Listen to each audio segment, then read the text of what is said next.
Dengan selesai. Sekretaris mana? Siapa yang udah masuk? Ini ya, oke, semuanya masuk ya. Hari ini kita akan belajar PPKN bersama Ibu.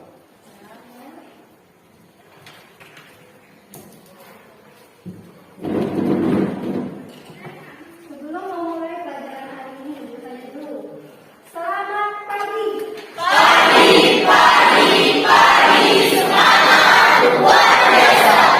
Apa kabarnya hari ini? Alhamdulillah. Syukur ya pagi ini ya. Sudah sarapan kan? Nah, gitu kalau kita mau belajar, kita mau mulai pelajaran sebelum berangkat sekolah makan dulu biar seger ketika sekolahnya ya. Oke. Hari ini bertemu dengan Ibu ya, kita belajar PPKN, nanti materinya silakan baca, nanti akan ditampilkan di PowerPoint. Nah, minggu kemarin kita sudah belajar tentang materi hak asasi manusia. Wow, langsung nyambung ya, hak asasi manusia. Ada yang masih ingat pengertian dari hak asasi manusia?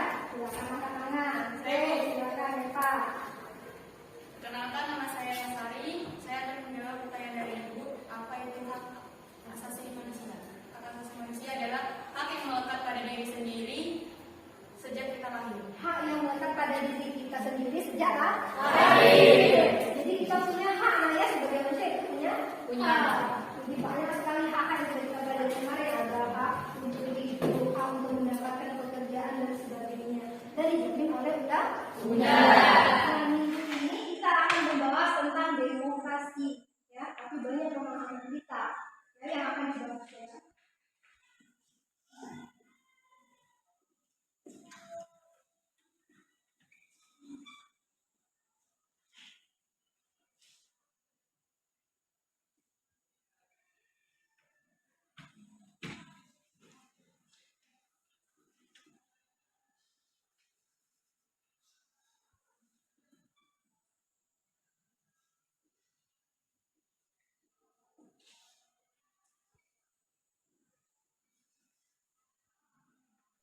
Tujuan kita belajar hari ini ya, ada 3 hal yang akan kita pelajari. Yang pertama adalah memahami sistem demokrasi Pancasila sesuai dengan Undang-Undang Dasar 1945. Terus yang kedua memahami prinsip-prinsip demokrasi Pancasila. Dan yang ketiga memahami periodisasi perkembangan demokrasi di Indonesia. Di materi ketiga inilah kita akan melakukan yang namanya diskusi kelompok. Ya, paham? Kalau begitu kita akan mulai membahas materinya ya. Silakan lihat apa yang ditampilkan.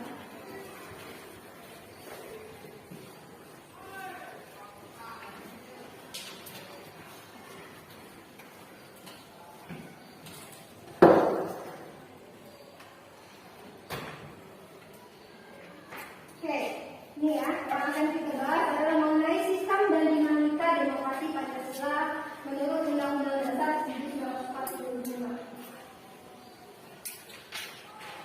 Oke, ini ada gambar tentang demokrasi. Coba mau ada yang tahu gambar apa aja yang ada di situ? Kegiatan masyarakat. Oke, yang nanti ada kegiatan masyarakat. Apa contohnya?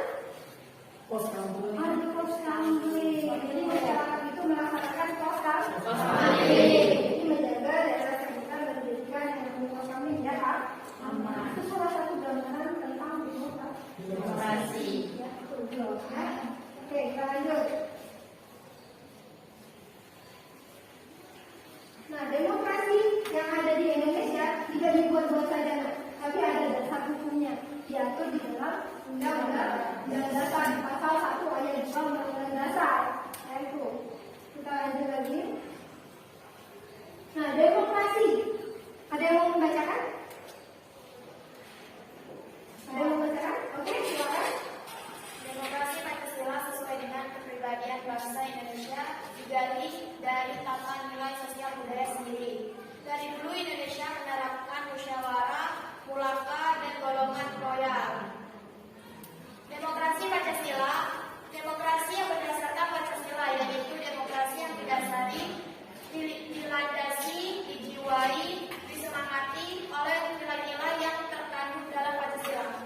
Gambaran tentang demokrasi Pancasila yang ada di Indonesia itu diwujudkan dengan musyawarah mufakat. Ada di dalam sila Pancasila sila ke-4. Kerakyatan dan dikritik. Jadi dengan adanya musyawarah sebenarnya Indonesia akan aman. Kalau dengan dimusyawarahkan dan akan menghasilkan yang namanya kesepakatan atau mufakat. Dalam hal itu kerjaan itu kalau ini benar-benar bisa dijalankan. Itu makna demokrasi. Kemudian demokrasi Pancasila itu mempunyai inti-intinya. Yang pertama, setiap warga memiliki hak, kewajiban dan kedudukan yang sama di hadapan hukum. Tidak ada yang membeda-bedakan. Ya, kita semuanya sama. Ya, tidak ada yang kaya, mentang-mentang kaya diberikan, si miskin dijauhi, tidak ada. Semua kedudukannya sama. Tidak boleh memaksakan kehendak kepada orang lain, ya, tidak boleh memaksakan kehendak kita, ya. Itu yang harus kita pikirkan bahwa kita punya hak masing-masing, tapi jangan sampai kita memaksakan kehendak kita ke orang lain. Mengutamakan musyawarah dan mufakat, mengutamakan kepentingan umum, itu ya demokrasi. Nilai-nilainya kebebasan menyatakan pendapat, kebebasan berkelompok, kebebasan berpartisipasi, kesetaraan gender antara laki-laki dan perempuan itu bisa menjadi pemimpin. Tapi perempuan ada keistimewaannya tetap mengurus rumah. Ya, wanita boleh beradu silakan. Ingat namanya anak dan suami. Ya, ada rasa percaya, ada kerjasama. Prinsip-prinsip demokrasi. Ada banyak prinsip demokrasi. Yang pertama, demokrasi yang berketuhanan yang Maha Esa. Bahwa masyarakat demokrasi ini dan negara harus berdasarkan agama, berdasarkan ketuhanannya. Jangan sampai tidak berdasarkan ketuhanan yang Maha Esa. Kalau berdasarkan agama, kita tidak akan ada arah kemana-mana. Ya, tidak ada pegangan.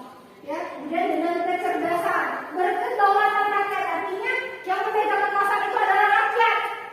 Ya, rakyat. Jadi yang satu ini, saya hebat, dia jangan lupa yang memilih dia itu siapa? Rakyat. Rule of law, demokrasi itu berdasarkan dengan hukum, ada dasarnya tidak sembarangan. Dengan pemisahan kekuasaan, ada pemerintahan legislatif, pemerintahan eksekutif dan yudikatif. Dan cuma presiden baik, ada anggota DPR, ada bupati, ada menteri, ya itu. Kemudian demokrasi dengan hak asasi manusia yang sudah dijelaskan kita tadi, bahwa demokrasi memikirkan hak orang lain dengan pengadilan yang merdeka. Pengadilan yang merdeka artinya pengadilan itu tidak memihak. Ya, yang salah ya salah. Yang tidak mentang-mentang dia anak pejabat, dia anak buah, siapa gitu dirugikan, tidak. Yang adil dan merdeka. Dengan kemakmuran dan berkeadilan sosial. Itu ya. Sejarah demokrasi di Indonesia kita lihat dari perkembangannya demokrasi di zaman 1945 sampai 49. Ada demokrasi Pancasila yang dilaksanakan oleh The Founding Father kita, Presiden Soekarno. Ya, di awal kemerdekaan. Di sini sudah dilihat bahwa pada masa revolusi kemerdekaan itu elemen demokrasi belum sepenuhnya terwujud karena kita masih menatap kehidupan kita di awal-awal kemerdekaan. Bisa kita lihat di sini lah orang-orang pakai pakaiannya. Orang-orang ini masih merdeka dengan pakaian-pakaian mereka yang masih berjuang memegang bambu runcing. Merdeka mulai berfungsi. Kemudian sejarah demokrasi kita ada di zaman 1945 sampai 59 ini masa di mana demokrasi liberal melaksanakan demokrasi tapi dengan kebebasan. Kebebasannya kalau kita katakan liberal itu kebebasannya tidak bertanggung jawab. Akhirnya akan menggoyahkan negara kita. Ini ya tidak salah satu kegagalan dalam pelaksanaan demokrasi di zaman itu. Dan kelebihan demokrasi liberal. Kemudian demokrasi terpimpin masih di zamannya Soekarno. Di zamannya Soekarno ini kita lihat Badan Konstitusi membawa Indonesia ke masalah yang sulit, banyak masalah yang timbul. Sampai-sampai Presiden Soekarno sudah tidak mampu memimpin negara kita, akhirnya mengeluarkan dekret presiden. Dekret presiden mengembalikan dari kita yang tadi peraturan perundang-undangan kita, konstitusi kita pernah berubah ya. Yang awalnya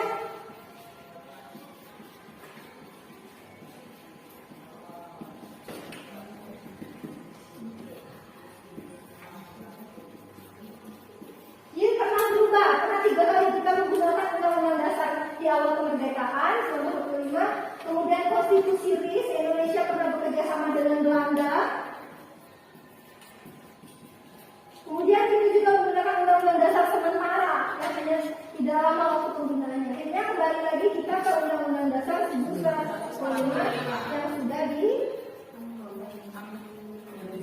amandemen sudah dipegang ya, ya perpanjangan. Nah, terus sampai tahun 1945 di mana Presiden Soekarno sebagai presiden yang paling lama berapa tahun nak? 32 tahun. Soeharto ya. Soeharto 32 tahun dia memimpin Indonesia.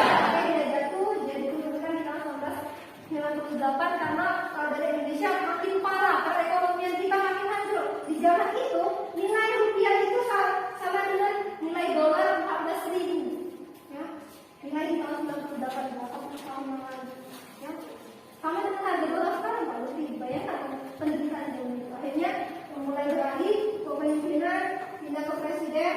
Di zaman yang menggantikan Presiden Soeharto itu adalah Habibie. Kita mulai beralih ya. Itu di zaman reformasi mulai menghapus dulu duit fungsi ABRI. Dulu TNI itu namanya ABRI, ABRI, Angkatan Bersenjata Republik Indonesia. Ya, kemudian dijadikan menjadi TNI. Mulai ada yang namanya pemilu legislatif dan presiden yang mulai dilaksanakan ini. Kalau kita bicara presiden yang terpilih dalam pemilu itu yang pertama itu adalah Susilo Bambang Yudhoyono melalui suara rakyat. Ya, itu yang pertama. Oke, sampai di sini ada yang mau ditanyakan? Ada? Oke, silakan. Yang ini.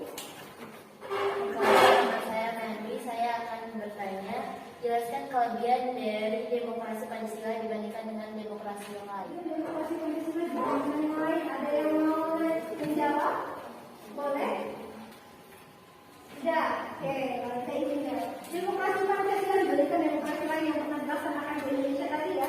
Yang pastinya demokrasi Pancasila itu berdasarkan dari Pancasila, nilai dasar, nilai luhur yang ada pada diri bangsa Indonesia, jati diri Indonesia. Ya, nilai ketuhanan, nilai kemanusiaan, nilai permusyawaratannya, nilai keadilannya itu berasal dari jiwanya Indonesia. Kalau kita mengambil dari negara kita sendiri, itu tidak akan keren. Kalau kita mengadopsi, ya, mengambil dari negara lain, kita akan berbeda dengan negara kita. Ya, itu kenapa demokrasi Pancasila itu dikatakan lebih baik dari yang lain. Paham? Oke, kalau sudah paham, sekarang Ibu akan laksanakan diskusi kelompok. Tadi sudah dikatakan ya, kita akan laksanakan diskusi mengenai periodisasi perkembangan demokrasi di Indonesia.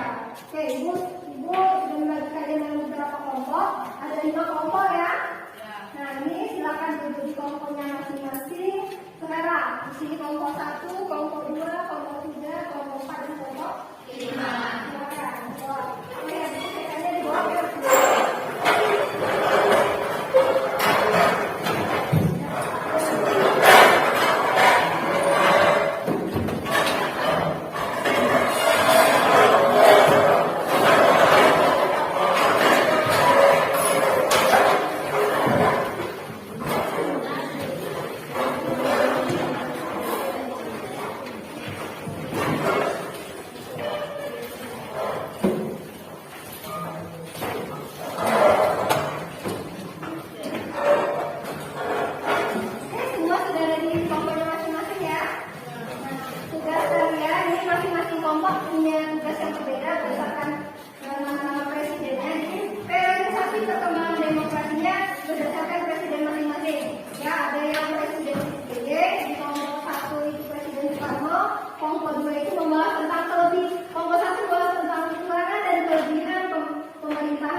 Membuat kelebihan dan kekurangan perkembangan demokrasi di masa kepemimpinan mereka. Paham? Paham. Silakan manfaatkan media yang ada, ya, buku cetaknya, handphone yang bisa internetan, ya, itu yang dimanfaatkan. Ya, silakan juga berdiskusi dengan kelompok kalian, ya. Sekarang kumpulkan dulu informasinya, ya, paham? Paham. Oke, ini ya berdiskusinya, ya.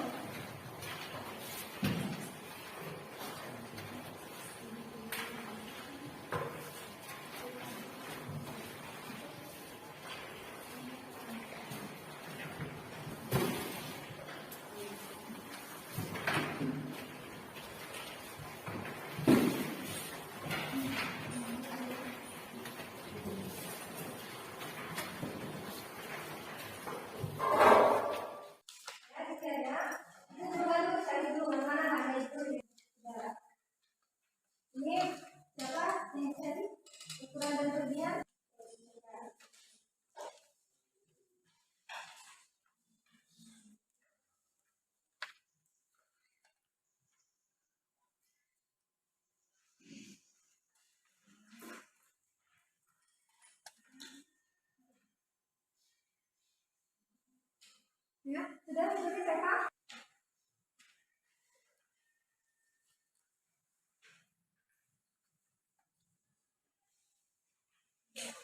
Bukan yang hasil dapat tadi ya, dari internet-nya, cetaknya.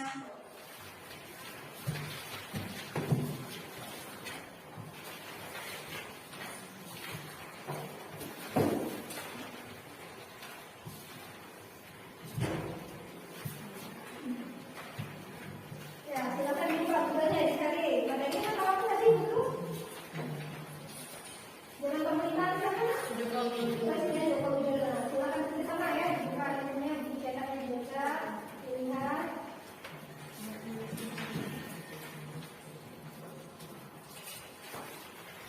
Ya, dijaga. Itu dulu cari dulu mana ini dulu ya. Ya, betul. Ya. Ini siapa yang dicari? Ukuran dan pengertian? SBY. Dulu ya. Ukuran dan pengertian. Oke, sudah.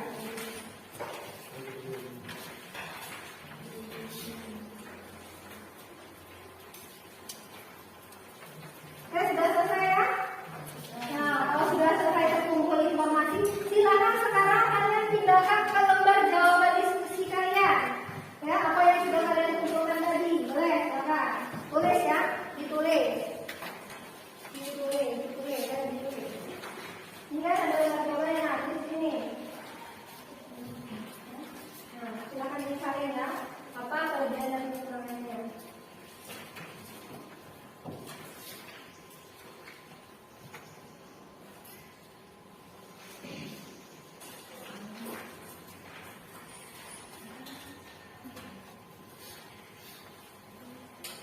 Ya, sudah ditulis ya Pak?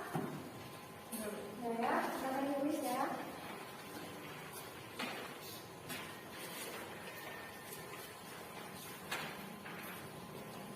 Sudah? Nah, sudah ya. Jadi kelompok satu sudah selesai? Sudah. Nah, oke, kita akan kelompok yang lain ya, yang masih menulis jawabannya. Silakan.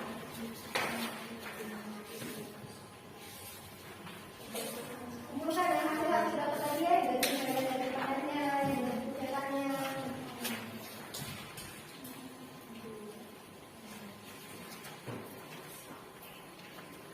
Oke, sudah selesai semua? Sudah. Kalau sudah selesai, saya minta untuk kelompok yang presentasi ya.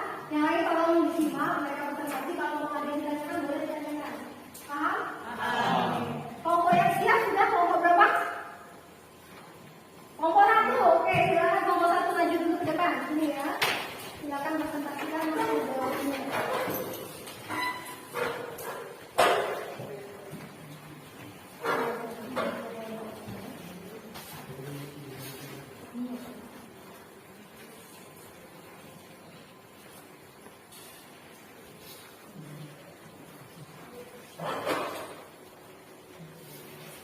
Silakan. Assalamualaikum warahmatullahi wabarakatuh. Kami dari kelompok satu ingin mempresentasikan hasil pencarian kami tentang kelebihan dan kekurangan pelaksanaan demokrasi terpimpin pada masa Presiden Soekarno. Untuk kelebihannya akan dibacakan oleh Nida. Kelebihan demokrasi terpimpin. 1. Adanya Kabinet Kerja dibentuk 10 Juni 1959 dan terdiri dari Soekarno sebagai Perdana Menteri. Sedangkan Juanda bertindak sebagai Menteri pertama dengan dua wakilnya yaitu J. Laimena dan Subandrio. 2. Dibentuknya Dewan Pertimbangan Agung Sementara atau DPAS. Pembentukan DPAS berdasarkan penetapan Presiden nomor 3 tahun 1955 tertanggal 22 Juli 1959 yang diketahui oleh Presiden Soekarno dengan Roslan Abdul Ghani sebagai Wakil Ketua. DPAS bertugas menjawab pertanyaan Presiden dan berhak mengajukan usul kepada pemerintahan. 3. Dibentuknya Majelis Permusyawaratan Rakyat Sementara atau MPRS. 4. Dibentuknya Musyawarah Pembantu Pemimpin Regulasi atau MPPRS dan kekurangannya akan dibacakan oleh Andiasa. Kekurangan demokrasi terpimpin. 1. Mengagurnya sistem kepartaian. Partai politik bukan untuk mempersiapkan diri untuk mengisi jabatan politik di pemerintahan, tapi lebih sebagai elemen menopang dari tarik ulur kekuatan antara lembaga kepresidenan, TNI, AD, dan Partai Politik Indonesia atau PKI. 2. Melemahnya lembaga legislatif dibentuknya DPR gotong royong atau DPR GR. 3.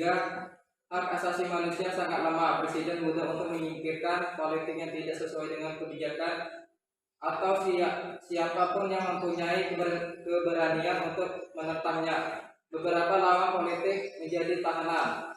4. Puncak anti kebebasan pers. Demokrasi terpimpin menjadi masa puncak dari semangat anti kebebasan pers. 5. Otonomi daerah sangat terbatas. Hal ini dikarenakan sentralisasi kekuasaan yang semakin dominan dalam proses hubungan antara pemerintahan pusat dan daerah. Terima kasih dulu untuk kelompok 1 yang sudah tampil di paparan dulu. Sekarang ada yang mau ditanyakan dengan kelompok 1? Oke, Perkenalkan, nama saya Elsa Pratita dari kelompok 4. Saya ingin bertanya kepada kelompok 1. Bagaimana keadaan perekonomian pada masa pemerintahan Institusi Insinyur Soekarno? Baik, saya akan menjawab pertanyaan dari kelompok 4. Inflasi dan korupsi menjadi masalah utama dalam kepemimpinan Soekarno. Inflasi menjadi kronis dan tidak terkendali dan tidak terwasi sejak awal kemerdekaan. Jumlah uang beredar menjadi 2 kali lebih besar pada tahun 1965. Harga meningkat antara 30 sampai 50% per bulan. Apakah sudah jelas? Oke, terima kasih untuk pertanyaan dari Elsa dan untuk jawaban dari kelompok 1. Silakan kelompok 1 untuk duduk dulu. Ya, terima kasih atas jawabannya. Silakan duduk. Oke, silakan. Oke, kita lanjut kelompok 3. Silakan kelompok 3 maju.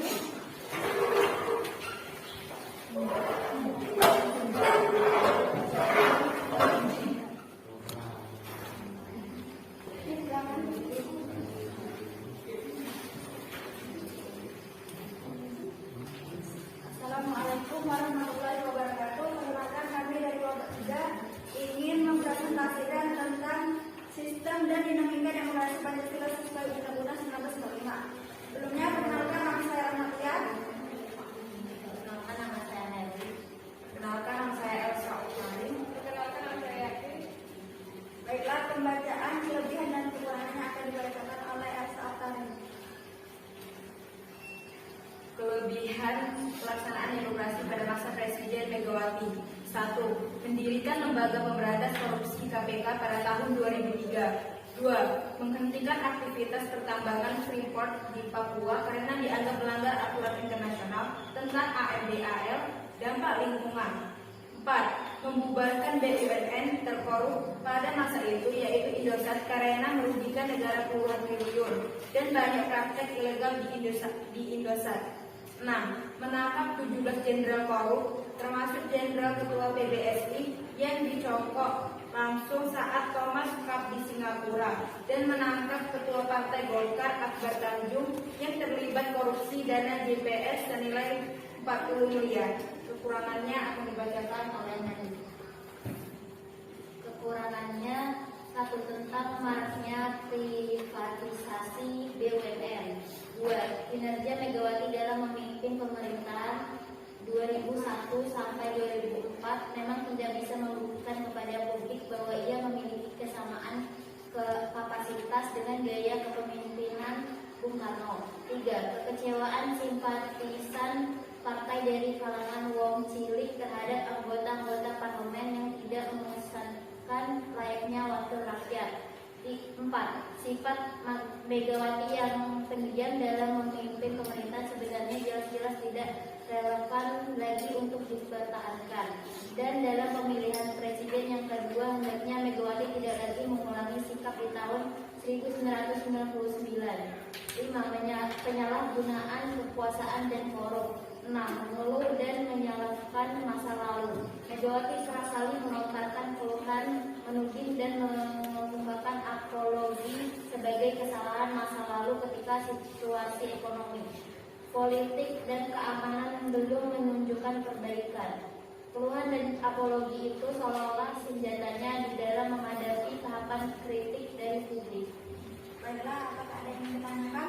Ya, ada yang mau bertanya kan? Oh, oke, berarti sudah paham ya? Oke, aku tanya dulu kalau begitu.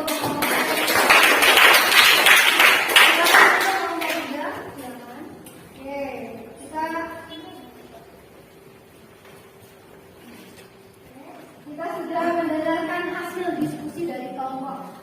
Ya, seluruh kelompok sudah berdiskusi menyampaikan hasil diskusinya. Jadi kalau kita dengar tadi beberapa kelompok yang maju tadi, misalnya di kelompok 1 tentang Presiden Soekarno di masa kepemimpinannya, ya. Jadi ada yang bertanya bagaimana keadaan ekonomi di zamannya Presiden Soekarno.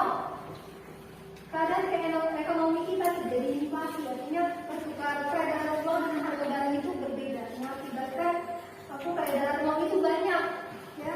Jadi barang itu makin mahal, itu yang terjadi. Ya. Itu salah satunya di zaman Soekarno. Di zamannya Soekarno juga perkembangan demokrasinya tidak jauh-jauh. Dia pernah ada di aturan kita di undang-undang dasar itu, masih undang-undang sebelum zaman itu kan, ya, bahwa presiden itu boleh dipilih, jadi menjabat 1 periode dan boleh dipilih kembali. Nah itu membuat menyalahi atau ambigu, ya, mengandung arti yang banyak. Artinya bila dia sudah memimpin 1 kali periode boleh dipilih kembali, sudah dipilih lagi, dipilih lagi, itu yang mengakibatkan kepemimpinan itu lama, ya. Sedangkan kita negara demokrasi, akhirnya itu diamandemen. Setelah selesai itu di tahun 1999 diubah, boleh memimpin 1 periode dan dipilih lagi untuk 1 periode lagi, artinya boleh 2 periode. Karena ada Presiden Susilo Bambang Yudhoyono sama Presiden Joko Widodo, itu yang memimpin, ya, sama 2 periode. Paham? Oke, sekarang siapa yang mau menyimpulkan diskusi kelompok kita hari ini? Siapa? Oke, boleh tadi, boleh. Diri tadi. Perkenalkan, nama saya Dani. Saya akan menunjukkan hasil diskusi yang telah kita laksanakan tadi. Jadi kesimpulannya kita dapat disimpulkan bahwa periodisasi demokrasi di Indonesia di masa ke masa banyak terjadi perubahan yang signifikan. Terima kasih untuk Teddy yang sudah menyampaikan hasil diskusinya. Oke, sekarang kita lanjutkan, ya, karena diskusinya sudah selesai. Ibu akan memberikan kalian tugas. Ini tugas individual, silakan dikerjakan, ya. Berikan waktu. Oh ya, hasil diskusinya tolong dikumpulkan dulu, kumpulkan dulu ke depan, 1 orang yang mengumpulkan. Ya, kumpulkan dulu.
kalau ditanyakan soalnya ada 10 soal itu.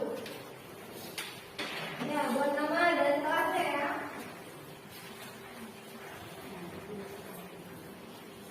Ya, silakan.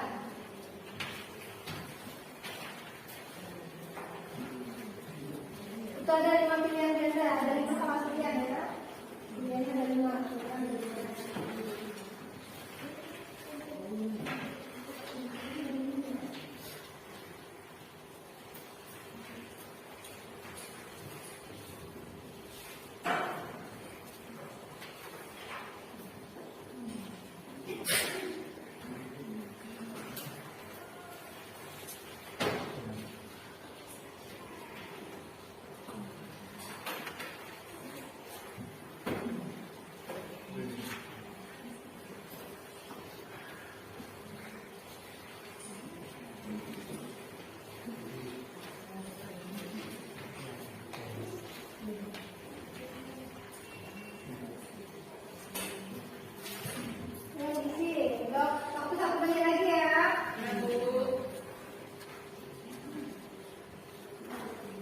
Kerjakan yang mudah dulu nak.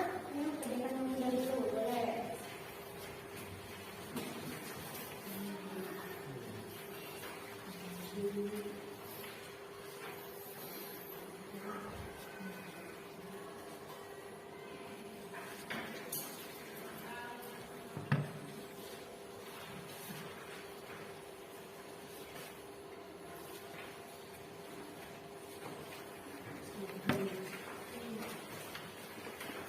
Pak, sudah lupa lagi Pak? Baru 3 soal. Baru 3 soal, ayo udah, yang sudah selesai. Sudah. Oh, oke, ini sudah selesai. Ini dikumpulkan teman-temannya ya, buat yang lain ya.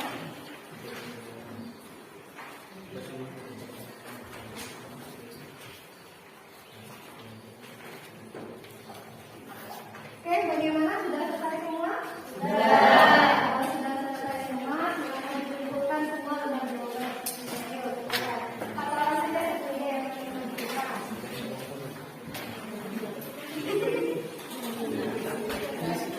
Ayo, ayo, ayo.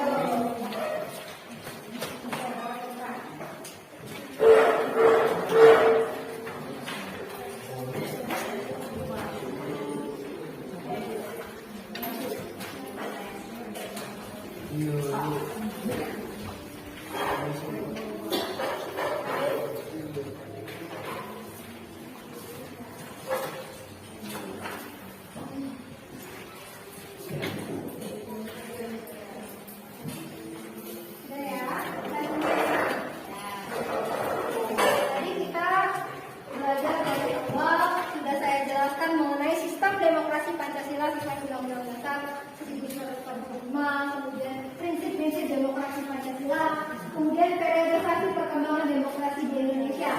Bahkan kita tadi mendiskusikan ya tentang perkembangan demokrasi itu berdasarkan presiden-presiden yang pernah menjabat di Indonesia. Oke, sekarang siapa yang mau bertanya? Pertama dari kita. Oke, Desti, silakan berdiri Desti. Perkenalkan, nama saya Rizky. Saya ingin bertanya. Pertanyaannya adalah, apakah sistem pelaksanaan demokrasi di Indonesia sudah berjalan dengan baik? Indonesia sudah berjalan dengan baik. Ada yang mau jawab? Saya Bu. Jadi sistem demokrasi Indonesia sudah berjalan dengan baik Bu, karena adanya sistem pemilihan umum. Namun secara mendalam demokrasi belum berhasil diterapkan secara penuh, karena banyak penjabat lebih mementingkan pendapat dia sendiri daripada rakyat. Oke, jadi sebenarnya demokrasi di Indonesia itu sudah berjalan dengan baik ya. Kita lihat banyak sekali perubahan yang terjadi dari awal merdeka sampai dengan sekarang. Bahkan kita sudah merasakannya. Ya sekolahnya sampai sekarang masih gratis kan? Bisa memanfaatkan berbagai macam fasilitas. Saya pernah lewat jalan tol, ya ada jembatan Suramadu, ada flyover, itu infrastruktur yang lain. Belum lagi perkembangan teknologi. Ya kita bisa menggunakan handphone dari yang dalam cetak sampai yang mana yang di scroll. Ya itu yang sudah bisa kita rasakan. Ya, jadi perkembangan demokrasi itu sudah sangat baik. Tapi ya masih juga ada kekurangan itu semoga bisa kita perbaiki ke depannya. Negara ini benar-benar menjalankan yang namanya demokrasi, pemerintahan dari rakyat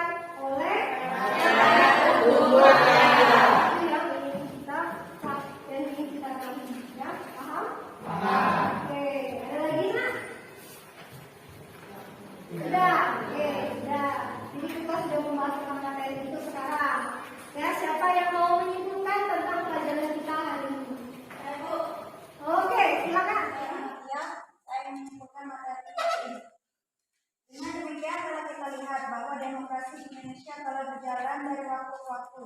Namun kita harus mengetahui bahwa pengertian demokrasi Pancasila adalah demokrasi yang dihayati oleh bangsa dan negara Indonesia yang dijiwai dan diintegrasikan oleh nilai-nilai luhur Pancasila. Prinsip demokrasi Pancasila adalah kedaulatan rakyat serta perlindungan terhadap hak asasi manusia. Hak asasi manusia merupakan bagian dari pembangunan negara yang demokratis. Jadi negara Indonesia tidak bisa jauh dari nilai-nilai Pancasila. Pelaksanaan demokrasinya berdasarkan Pancasila. Ada yang namanya nilai hak asasi manusia. Bahwa setiap manusia itu punya haknya, hak hidup, hak mendapatkan pekerjaan yang layak, hak untuk mendapatkan penghidupan yang layak, hak asasi manusia. Apalagi hak beragama. Ya, negara kita menjamin bahwa kita punya agama, ada 5 agama dan 1 kepercayaan. Islam, Kristen, Katolik, Kristen, Protestan, Hindu, Buddha, dan percaya Konghucu. Kemudian demokrasi berdasarkan atas hukum. Artinya tidak boleh menghakimi sendiri. Ingat ya, ada yang merasa jangan main hakim sendiri, dipukuli atau diapakan. Itu salah karena kita ada hukum yang menyelesaikan masalah itu. Kemudian demokrasi itu berdasarkan menyesuaikan dengan kesejahteraan dan juga kesetaraan gender. Bahwa antara laki-laki dan perempuan punya hak yang sama. Yang mau bekerja silakan, tapi seperti saya katakan tadi bahwa perempuan itu punya kewajiban yang lain juga ya. Yang punya kewajiban kerja saya katakan adalah laki-laki, tapi wanita punya niat baik untuk membantu. Zaman sekarang kan banyak kan ayah yang bekerja, ibu yang bekerja untuk memperjuangkan anak-anaknya bisa sekolah. Dengan saat ini, ya kalau tidak itu tidak akan bisa sama dengan orang lain. Nah, kita dalam dengan orang lain. Kemudian demokrasi itu dijalankan dengan berbagai macam hal. Ya, perkembangan demokrasi kita, ya. Dari zaman Presiden Soekarno itu yang memperjuangkan the founding father, presiden pertama kita, dengan wakilnya siapa? Muhammad Hatta. Ya, pendiri negara kita, mereka yang awal-awal menyiapkan semuanya, belum ada yang namanya undang-undang dasar, masih dirumuskan, Pancasila masih dirumuskan, ya undang-undang dasar masih dirumuskan, bahkan lambang Garuda Pancasila pun itu dibuat, ya didesain sama siapa? Ya, didesain oleh Hamid II, ya. Terus juga ada genggamannya yang bertuliskan Bhinneka Tunggal Ika, yang artinya apa? Itulah Indonesia, berbeda agama, berbeda suku, berbeda budaya, berbeda gender, ya, berbeda latar belakang, tapi satu, ya. Kita menjalankan itu dengan baik. Kalau tadi ribut antar agama, ya, ribut antar golongan, kita memang berbeda, tapi kita berusaha untuk menyatukan hal itu, ya. Oke, sampai di sini, ya. Terima kasih untuk kerjasama kita hari ini. Terima kasih kalian sudah sangat semangat belajarnya, ya. Ditutup pelajaran kita hari ini. Wassalamualaikum warahmatullahi wabarakatuh. Waalaikumsalam warahmatullahi wabarakatuh.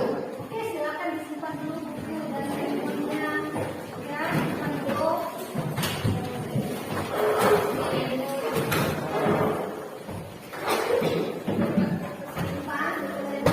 ya. Rapi dengan belajarnya.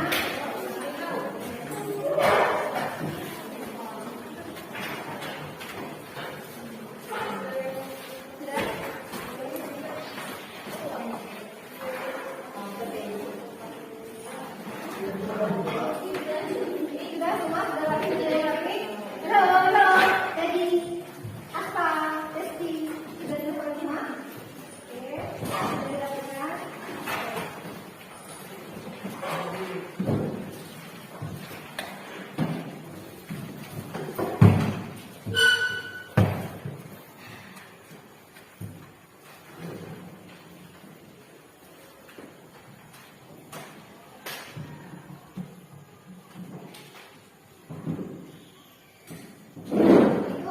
Silakan pimpin doanya dulu, ya. Untuk pelajaran hari ini. Marilah teman-teman, sebelum kita mengakhiri pelajaran pada hari ini, alangkah baiknya kita menjelang berdoa mulai.